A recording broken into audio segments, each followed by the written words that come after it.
ধন্যবাদ মাননীয় মন্ত্রী। জনাব হাসনাত আব্দুল্লাহ কুমিল্লা সরাসরি প্রশ্ন করবেন, ব্যাখ্যার প্রয়োজন নেই। আসসালামু আলাইকুম। যেহেতু শিক্ষা নিয়ে কথা হচ্ছে, আমাদের বর্তমানে মাননীয় স্পিকার, আমরা যদি বর্তমান শিক্ষা ব্যবস্থা দেখি, আমাদের এন্ট্রান্স ইনস্টিটিউশনগুলোতে বিশেষ করে প্রাথমিক শিক্ষায় আমরা দেখছি যে ভর্তি প্রক্রিয়াতে আমাদের এখন দুইটা পদ্ধতি প্রচলিত ছিল। এডমিশন বাই মেরিট আগে প্রচলিত ছিল, এখন সেটা কনভার্ট হয়েছে এডমিশন বাই লটারির মাধ্যমে এখানে বাচ্চাদেরকে ভর্তি করা হয়।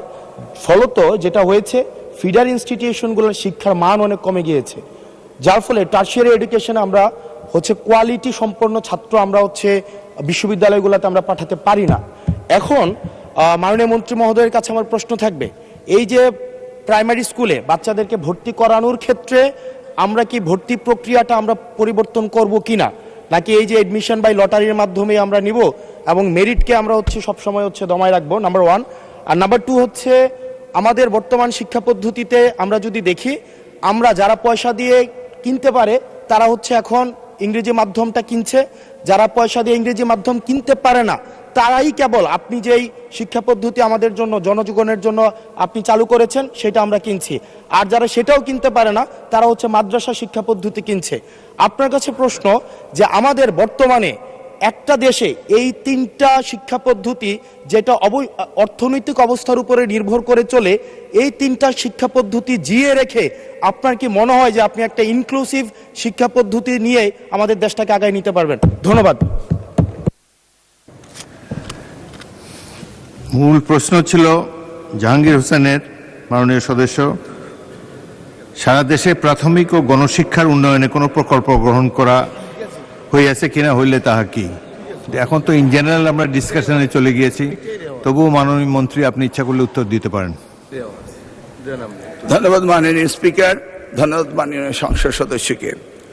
যদিও তিনি ব্যাপকভাবে প্রশ্ন করেছেন, আমরা আশা করি এই মহান সংসদে এই বিষয়গুলি আলোচনা হওয়ার প্রয়োজন রয়েছে এবং তিনি করছেন। মূলত আমাদের দেশে শিক্ষা ব্যবস্থার জন্য রুরাল অ্যান্ড আরবান এই দুইটি সেকশন রয়েছে। এখন গ্রামীণ জনপদে যে প্রতিষ্ঠানগুলি রয়েছে সেখানে প্রি প্রাইমারি স্কুল রয়েছে এবং ছাত্র সংখ্যা এতটা কম্পিটিটিভ নয়, সেই কারণে সেখানে ভর্তি সমস্যা তেমন একটা হচ্ছে না। ঢাকা শহরগুলোতে আমাদের এই প্রাথমিক স্তরে ভর্তির একটি সমস্যা রয়েছে। এই জটিলতা নিরসনের জন্য বিগত সরকার লটারি সিস্টেম করেছিল, যেটা আদৌ আমার মনে হয় না যুক্তিসঙ্গত। তবে আগামী বছরে এই শিক্ষা ব্যবস্থা ভর্তি সিস্টেম কিভাবে করা হবে সেটা আনুষ্ঠানিকভাবে আমরা স্টেক হোল্ডারদের সাথে, অর্থাৎ অভিভাবকদের সাথে বিভিন্ন রকম সেমিনার সিম্পোজিয়াম করে মাননীয় সংসদ সদস্য সকলের অভিমত নিয়ে একটি জনমত সৃষ্টি করে আমরা আগামী 2027 জানুয়ারি ভর্তির বিষয়ে চিন্তা করব। তিনি আরেকটি বিষয় উপস্থাপন করেছেন, আমাদের 3 ডাইমেনশনাল যে শিক্ষা ব্যবস্থা রয়েছে সেটাকে সমন্বিত করা।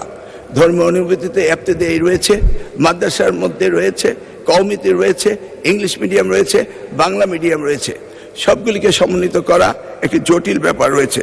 তবু আমরা ইতিমধ্যে কমিটি করেছি ইংলিশ মিডিয়াম স্কুলগুলোকে সরকারের আওতায় এনে তাদেরকে কিভাবে আমাদের যুগোপযোগী শিক্ষা ব্যবস্থা বাংলাদেশের দেশের নিয়মকানুন মেনে করা যায় সেই বিষয়ে আমরা কাজ করছি। ইতিমধ্যে আমরা কমিটি গঠন করে তাদের সাথে যোগাযোগ করছি।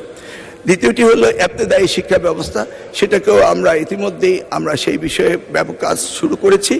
আর কওমি শিক্ষা ব্যবস্থাকে কিভাবে অন্তর্ভুক্ত করা যায়, কারণ একটি দেশে বিভিন্ন শিক্ষা ব্যবস্থা না থেকে কিভাবে শিক্ষা ব্যবস্থা সমন্বিত করা যায় সেই ব্যাপারে সরকারের পক্ষ থেকে প্রচেষ্টা এবং উদ্যোগ আমরা নিচ্ছি।